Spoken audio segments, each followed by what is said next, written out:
Hello, welcome to Food is Fuel. I am your host, Tracy Knight, and this episode I'm talking about antioxidants.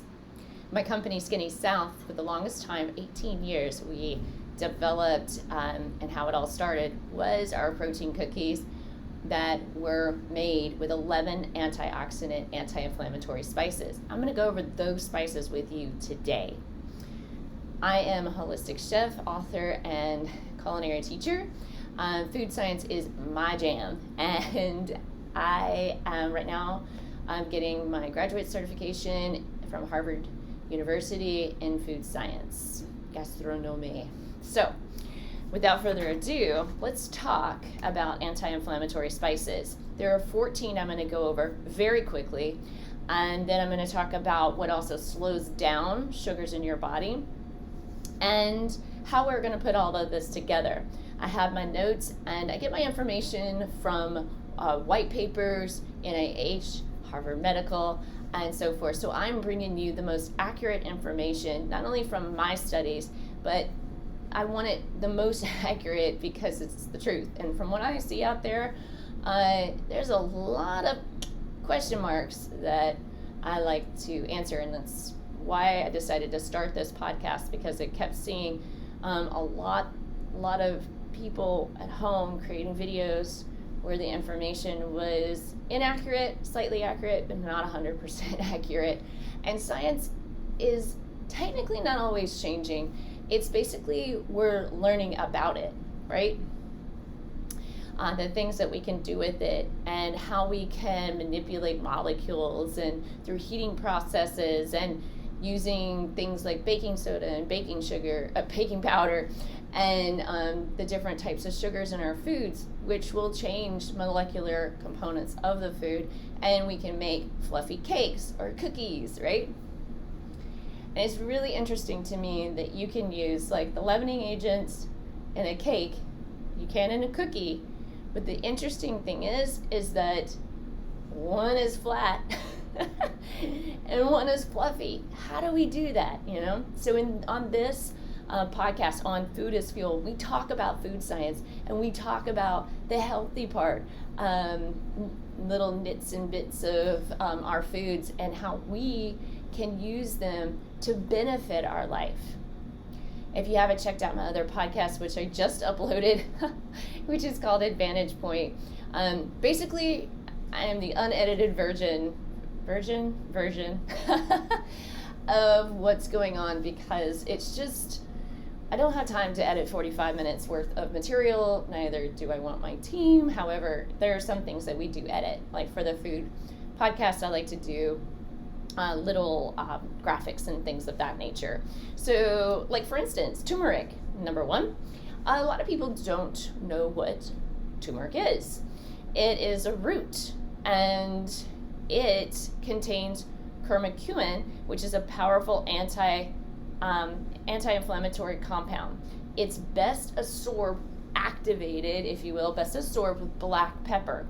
So what you'll see in Indian dishes, you'll see like turmeric, and then you'll see black pepper as one of the other spices. So it activates the anti-inflammatory compound in turmeric. It's ideal for curries, soups and teas, which I will put the turmeric root in my tea. You can also get it with, carrots, ginger, and turmeric. You might see it in the health food store. I drink that as well. It just really helps with inflammation in the body. I am talking about another podcast that's coming out, that I have is anti-inflammatory and inflammation, especially chronic inflammation, lactic acid, that I'm going to go through and have you understand what that all means. And all of this information comes together. So stay tuned and keep abreast to my podcasts every week, and you'll get all this juicy information from me. Ginger is another one. Just talked about it with the carrot, ginger, and turmeric, right? That you can put in your juice, and you find it the health food stores. It reduces inflammation, it reduces pain, especially in conditions like arthritis. So think of what the root looks like. It kind of looks like our joints, right? So think of turmeric, looks like our finger joint. And the ginger kind of looks like that too. So just think of those root pieces that will help arthritis, inflammation of the joints. Cinnamon, which some folks are allergic to because it's found in the bark of the tree. So if some people are allergic to this, however, you have 13 other spices that can help you with inflammation. It contains antioxidants and it fights inflammation. It's perfect for adding to baked goods like your oatmeal cookies or cookies, oatmeal that you eat for breakfast. I recommend that you do steel cut oats. I talked about this last week, the steel cut oats. And you can put it in your coffee, and obviously desserts. You see it in desserts a lot, right? Now, garlic is another one.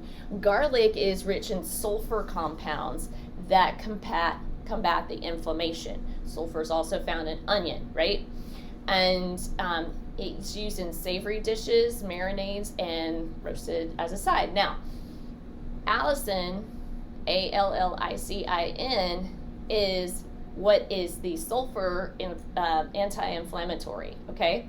So that is the antioxidant, which I've talked about before, that will basically help the oxidization process when you're cooking. So allicin is the protector of the garlic. It also gives you that aroma. And then you have that in which it rips off the heads of the cold viruses in your body and kills the cold virus. So unlike most of my friends, which I have recommended this to, is I just pop garlic. And everybody's like, you're crazy. Nah, I'm not. Maybe a little bit, but not all the way. I do love garlic, and yes, if it kills a cold virus and I'm not feeling good, I don't like being down flat on my back, sick as a dog, never ever. I like to be going and flowing and blowing up, yay, great information, cooking and growing. So I don't have time for all that. I like being a mom, I like, running, I like working out, I like being in the world. And so I don't have time, and I'm sure you don't have time, to be sick. You have kids to take care of. You have a job to go to. You want to be just continuing to go with your best foot forward, right? Rosemary is excellent. We have it in our marinara, right? So rosemary is a beautiful, it's several different types. You have a hardy type, you might have a dainty type. The hardy type can withstand like cold temperatures. The dainty type, not so much, like it's softer, right? It has a rosmarinic acid, which reduces inflammation. Hence, rosemary, right? Excellent for seasoning meats, potatoes, breads, and marinara, right? I love using rosemary chicken. I'll infuse the chicken. I'll just put it in between the muscle of the meat and just rotate it in and let it diffuse out through the chicken, one of the spheres, and it's delicious. Delicious. You can even put a little lemon for an acidic balance to that to the rosemary and to the chicken proteins. It's delicious. It balances the dish very nicely. Thyme. Also, who doesn't have time for thyme, right? Haha, dun-dun-dun. Just kidding. It is known for its anti-inflammatory and microbial properties. It's great for soups, stews, and marinades also. So you'll find it. I love putting thyme on my salad, and I put it on my when I make vegetable pizza. It balances the veggies very nicely, and so it's just a nice addition. You just press it in your hand, press it with your thumb, open up that leaf. You also activate it by going against the growth and then taking it off of the stem. This one is a little more forgiving because you have French and English thyme, which are too popular.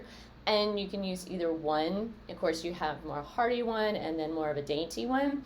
The more hardy one, you would probably need to chop up a little bit. But it's smaller leaf, so you can get away with it. However, the stem would be a little hardier, which you would want to remove. Where the daintier one that has the larger leaves, it's going to be, and it has a purple back to it even. And under the under the leaf, and it's a little more forgiving if you add the stem. I sometimes will even eat the stem, just because it too has beautiful properties to it too, anti-inflammatory if I don't want it in my food. Basil, especially holy basil and or Tulsi, it contains eugenol, which has anti-inflammatory effects. I use it in salads, so many things, sauces, pestos. Pesto, if you are allergic to pine nuts, you can substitute that for another meaty nut, such as sunflower seeds or cashew. And then we have, or a garnish, obviously, on pizza, margarita pizza. And I eat basil just like I do mint, and I just eat it throughout the day, just to help my stomach. Sometimes I hold stress in my stomach, and so anti-inflammatory properties of that to help reduce kind of like that, the cortisol trying to get up there from my stress, and so I want to keep it down. Number 8 is cayenne pepper, which is your Caspians.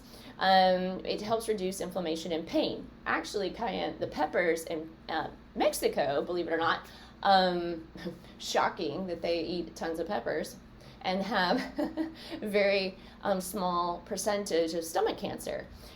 So hello, right? I'm all about the pepper. It also helps speed your metabolism up too. And especially I like to put it on my pizza. Especially if you get like a commercial pizza, put it on so it helps burn the fat, right? Lovely, love it. It adds heat to soup, sauces, roasted veggies. You can drop it in a soup, the whole pepper, like a dried one, and then remove it. But it will diffuse that heat throughout the soup, and it will work the same as if it's fresh. The number 9 is cloves. Cloves is the highest in antioxidants, and it does obviously reduce inflammation.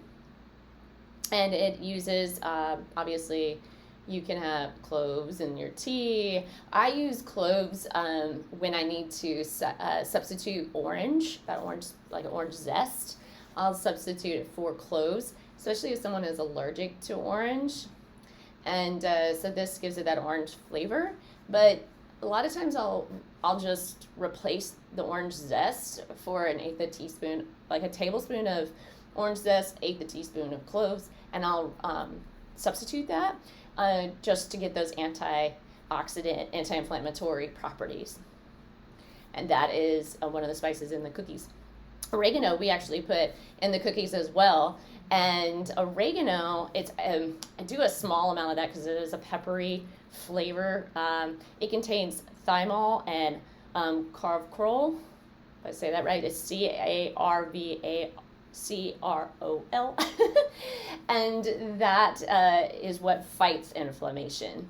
And you'll find it, like I put it in chimichurri, in mojo, is another, are two of the ones that I use. Mediterranean dishes use a lot of oregano, and Cuban dishes use oregano as well. So those are great.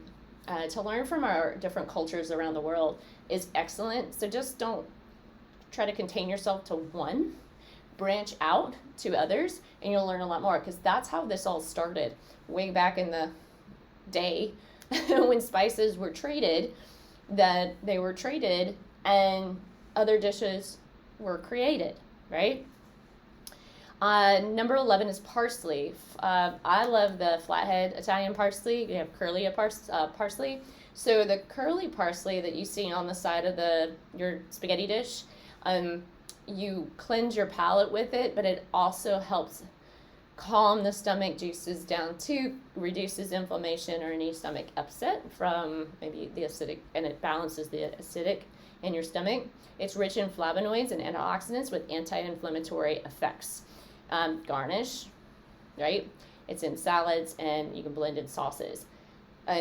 Parsley is the highest, flathead parsley is the highest in chlorophyll, So if you're trying to get extra chlorophyll in your meals, I recommend that you add this. Just you can spank the leaf, and same with basil, or chop and press and put it in your salad, and it's excellent. I really love using Italian parsley fresh, even in my marinades and other sauces, herb, butters, etc.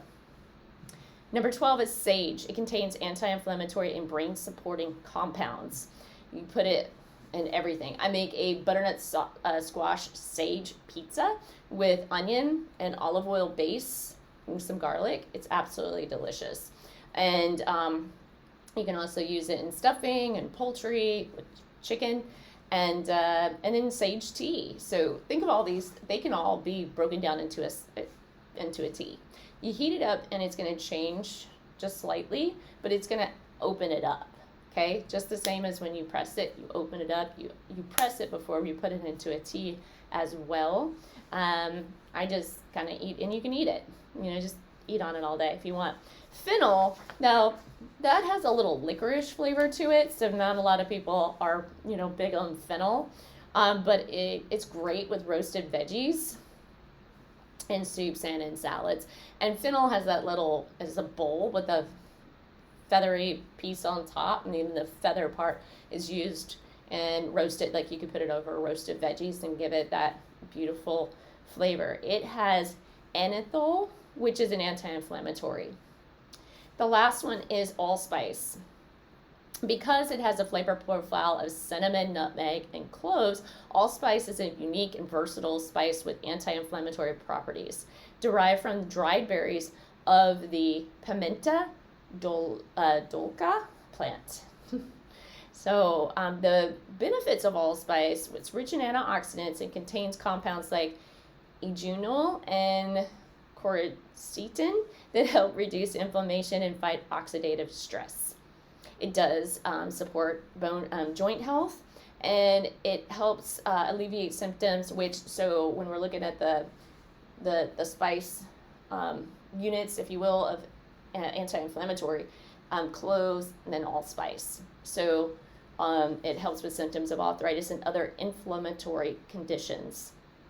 Digestive support: allspice has natural oils that reduce inflammation in the digestive tract and promotes healthy gut. So does the parsley, the same thing. Common uses of allspice in your savory dishes, you're going to see them add, because it's a kind of a warm note, right? So it's going to add depth, a nice, beautiful kind of a 3D piece to your soup or stews, even marinades, and some meat rubs. Okay. In baking, of course, I use it in cookies and cakes, any pumpkin spice, that kind of deal. Beverages, like apple cider, would be a good example for that. And of course, some teas. And of course, you're going to find it in pickling and preserves, like a pickling spice blend. And so these are the 14 anti-inflammatory spices. That also, if you notice, they have antioxidant properties. Anti-inflammatory, antioxidant. Kind of sound like they go hand in hand, right? So, just a thought. Now, how we slow down the sugars in the body is with oils, proteins, and the anti-inflammatory spices. So let's start with healthy fats. Now, just like in anything, you have a portion, a small portion, not the whole avocado, not half an avocado, not a fourth of an avocado. You want a tablespoon, like small amounts, all right, at a time. And it's healthy fats would be your olive oil, using at the correct temperatures. So if you're extra virgin olive oil, like refined olive oil, that's a salad oil, cold pressed, okay? Not to add heat to it. You're not to cook with it. 350 would be too high, making it to oxidize. Avocado and avocado oil, it has a smoke point of 500. So it's called a neutral oil. And then avocado itself is good to add as a spread, like hummus spread. I see a lot where it's like hummus dip, avocado guacamole dip. It's fun, but it's too much, okay? So we just want those as spreads, tablespoon, okay? And then we have a nuts, like 1/8 of a cup of nuts is going to be your portion, not a cup. Big difference. So healthy fats slow digestion by reducing the speed at which the food moves through the stomach to the intestines. This delays the absorption of sugars into the bloodstream. The effect, they may lower the glycemic index of meals, preventing blood sugar spikes. For example, adding olive oil to a salad or avocado to spread to toast helps stabilize sugar levels, right? So we have that. Now, the next one we have are going to be nuts. Nuts, like we just talked about in oils, right? You have sunflower seed oil as well, right? You have your nut oil, fruit oil, avocado, right? Because it contains a nut. So we have nuts itself. So portion, 1/8 of a cup is going to be your portion. They're high in fiber, protein, healthy fats, which slow the breakdown of carbohydrates into glucose. The fiber in nuts creates a barrier that delays sugar absorption. The effect is eating nuts with high carb foods like bread can moderate the blood sugar rises. So like peanut butter that does not contain sugar, that's just nuts, like peanuts, that's it. And you use it as a spread, right? Like your nut spread, like the one prior to number one, that you want to make sure that it's spread onto the bread, right? Not globbed onto the bread. The portion is 2 tablespoons on the container. However, I recommend that you get that 1 tablespoon to make it the spread. So example of this would be pairing almonds with fruit. It can reduce the impact of the natural fruit sugars. Proteins. Proteins, the mechanism, let's talk about that first. It takes longer to digest than carbohydrates and do not directly convert to glucose. So the eating protein alongside carbs slows down the digestion and absorption of sugars. The effect, it helps maintain a steady release of glucose into the bloodstream and reduces hunger spikes. For example, adding chicken, fish, beans to a meal reduces the glycemic response of starchy foods like rice or pasta. For example, in my Cuban class, I make black beans with rice. And I add the beans to the rice, and guess what that beans does, right? So kind of wild how, unbeknownst to the guest, I am thinking of them. So we have fun things like that. And beans is a protein. Rice is a starch. The 4th thing is anti-inflammatory herbs and spices. The mechanism of anti-inflammatory herb and spices like cinnamon, turmeric, and ginger can enhance insulin sensitivity and slow carbohydrate digestion. Cinnamon and your oats with nuts. And if you add blueberries or something like that, so you understand the mechanisms of how this all works. They also reduce inflammation, which improves the body's ability to process glucose effectively. The effect can help regulate blood sugar levels and improve metabolic health. For example, cinnamon and oatmeal, like I said before, or turmeric in curry can moderate blood sugar swings. And remember, turmeric needs to have a little black pepper to activate, right? Now, putting all of this together, how they work together. Healthy fats, protein, and fiber work to slow down digestion. Anti-inflammatory spices and herbs enhance insulin function and metabolic balance. Let's take a meal, for example. We have grilled salmon, our protein, mixed green salad with olive oil dressing, our fat and fiber, right? sprinkled with nuts, proper amounts, and the portion control, and turmeric spices would promote steady blood sugar control while reducing inflammation. Amazing. Food is so cool. I hope you've enjoyed this podcast today of Food is Fuel. I'm your host, Tracy Knight. I look forward to seeing you again and having you join me on my podcast. You can listen to me on Advantage Point, Train Your Brain to Master Your Game, my other podcast. And I hope that you have a wonderful day.